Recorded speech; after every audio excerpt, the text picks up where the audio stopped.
कारगिल युद्ध को 20 साल से भी अधिक का समय हो चुका है, लेकिन शहीदों के परिवारों को दिए गए आश्वासन आज तक पूरे नहीं हो पाए हैं। रेखोली निवासी शहीद हरि सिंह थापा कारगिल युद्ध के दौरान शहीद हो गए थे, लेकिन उनके परिवार को दिया गया आश्वासन आज तक पूरा नहीं हो सका है।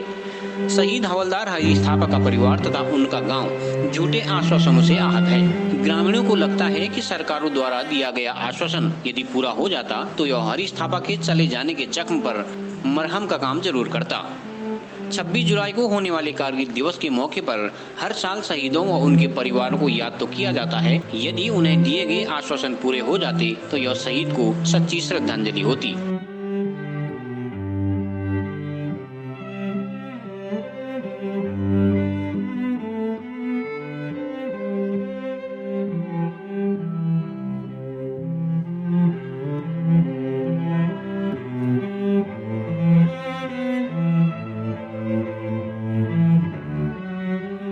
अभी हम दिखाना चाहेंगे, हम हैं रेखोली गांव में। ये शहीद हरीश थापा के गांव को जाने वाला जो रास्ता है, इसकी हालत हम आपको दिखाना चाहेंगे। इस तरह से ये देखिए पैदल रास्ता है, जबकि यहाँ पर घोषणा की गई थी कि जो है यहाँ पर गांव को जो है मोटर मार्ग से जोड़ा जाएगा। आज स्थिति ऐसी है, कारण से 21 साल बाद भी ये गाँव आज तक सड़क से नहीं जुड़ सका है।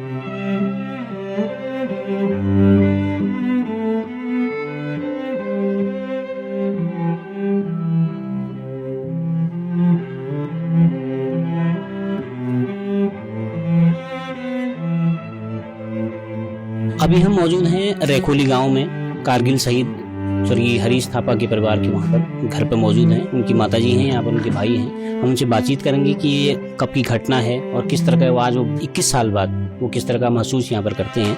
उनकी माताजी यहाँ पर लीला देवी जी हैं। तो माताजी, पहले तो आपको बहुत बहुत प्रणाम। आप शहीद हरीश थापा जी की माताजी हैं, तो आप बताइए कि किस तरह की उस दिन की घटना थी, कब आपको सूचना मिली इसकी? 22 जुलाई को घटना हुई। सुबह 23 तारीख सुबह हमें सूचना मिली। मेरा लड़का वहाँ कारगिल में शहीद हुआ था। तब इनके पिताजी, हरीश थापा जी के पिताजी वहाँ बागेश्वर गए थे? बागेश्वर गए थे। अखबार से पता चला? हाँ, उनको अखबार से पता चला, फिर लोग लेके आए घर में। उस वक्त जो बातें कही थी उन्होंने कि तो गांव को सड़क से जोड़ेंगे और इस तरह की बातें कुछ हुई थी? आज पूरी हुआ था, आए थे यहाँ सड़क तक, ये ओल्ला पल्ला ये सब बोल रहे थे वो, पर यहाँ कोई सुविधा नहीं हुई। अभी उनका परिवार, अभी बच्चे उनके कहाँ रहते हैं हरीश थापा जी के? देहरादून रहते हैं। क्या किस तरह की परिवार, कितने बच्चे उनके हैं? 3 लड़कियाँ हैं, बहू है, वहीं रहते हैं देहरादून में। मकान बना लिया उन्होंने, वहीं रहते हैं। तो माता जी 20-21 साल इस घटना को हो गए हैं, तो आपको बेटे की तो बहुत याद आती होगी, तो कितना बुरा कितना लगता है, कितना अफसोस है आपको? बुरा तो लगता ही है। अब मेरा बेटा वहाँ कारगिल में शहीद हुआ, बुरा हमें लगता ही है। देश के लिए शहीद हो गए, देश रक्षा के लिए गया था।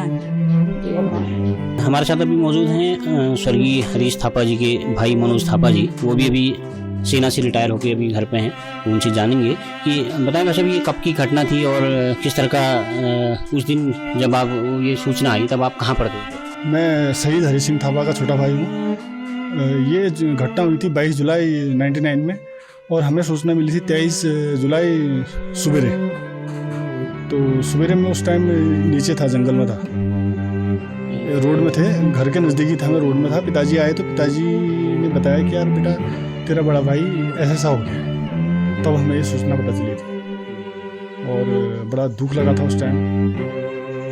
उसके बाद यहाँ पे मैं फिर भर्ती हुआ। भर्ती होने के बाद 19 साल की सर्विस करके आज मैं भी बंगाल सर्विस से ही हुआ और मेरा बड़ा भाई भी बंगाल सर्विस में ही था और मेरे पिताजी भी बंगाल सर्विस में ही थे। उसके बाद मैं अभी घर आया। घर आने के बाद तकरीबन मेरे को अभी 2 साल होने वाले हैं रिटायर हुए और इस 2 साल के अंदर फिर मैं ग्राम प्रधान का चुनाव लड़ा, जिसमें मेरी वाइफ अभी मंजू थापा है, वो ग्राम प्रधान है। और उस वक्त जो कुछ घोषणाएं सरकार ने करी थी, तो खासकर बड़ी घोषणा तो यही थी कि जो गांव को जो है सड़क से जोड़ा जाएगा, हर शहीद के गांव को सड़क से जोड़ा जाएगा। तो क्या प्रगति कहाँ तक हुई इसमें? इसमें शासन प्रशासन की तरफ से ढिलाई रही, कोई खास एक्शन नहीं लिया गया। तो मैं अभी भी चाहता हूँ कि मैं खुद ग्राम प्रधान, हमारा परिवार होने के नाते कि हम लोग इसको जल्दी से जल्दी इस कार्य को ख़त्म करें और शासन प्रशासन से मेरी अनुरोध है कि वो हमारे इसमें सहयोग करें।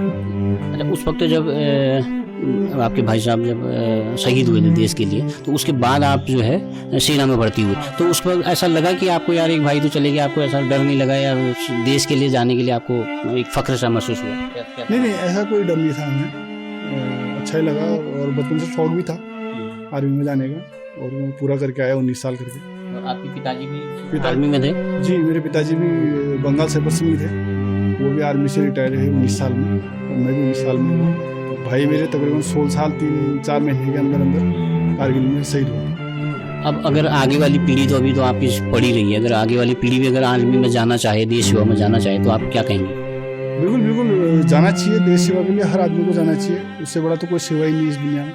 और मेरा लड़का भी अगर कल के दिन में जाना चाहेगा तो मैं उसको प्रधान जी बताएंगे, अभी आप प्रधान बने हैं और शहीद के गांव को जो है उससे जोड़ा नहीं गया है, तो अगर आपको ऐसा मौका मिले तो फिर क्या सरकार से क्या डिमांड आपकी रहेगी? मैं सरकार से ये चाहूँगी कि यहाँ पर जल्दी से रोड बन जाए, क्योंकि बहुत साल हो गए, 18-19 साल बहुत ज़्यादा होते हैं। अभी बनेगा तभी बनेगा करके इन्होंने कोई ज़्यादा वो नहीं देखा नहीं यहाँ का। बोलते तो सभी थे कि हाँ हम ऐसा करेंगे आगे को करके, तो सड़क न होने कितनी लोगों को परेशानी हो, बहुत लोगों को परेशानी हो जाती है। कभी किसी को चोट लग जाती है तो हमको डोली में ले जाना पड़ता है, किसी को पीठ में ले जाना पड़ता है। ऐसे अब किसी का पाँव फ्रैक्चर हो गया तो उसको वैसे गाड़ी में वहाँ रोड तक ले जाने में बहुत दिक्कत होती है। जैसे 2-4 लोग लगे गाँव में तकरीबन 35 से 40 परिवार।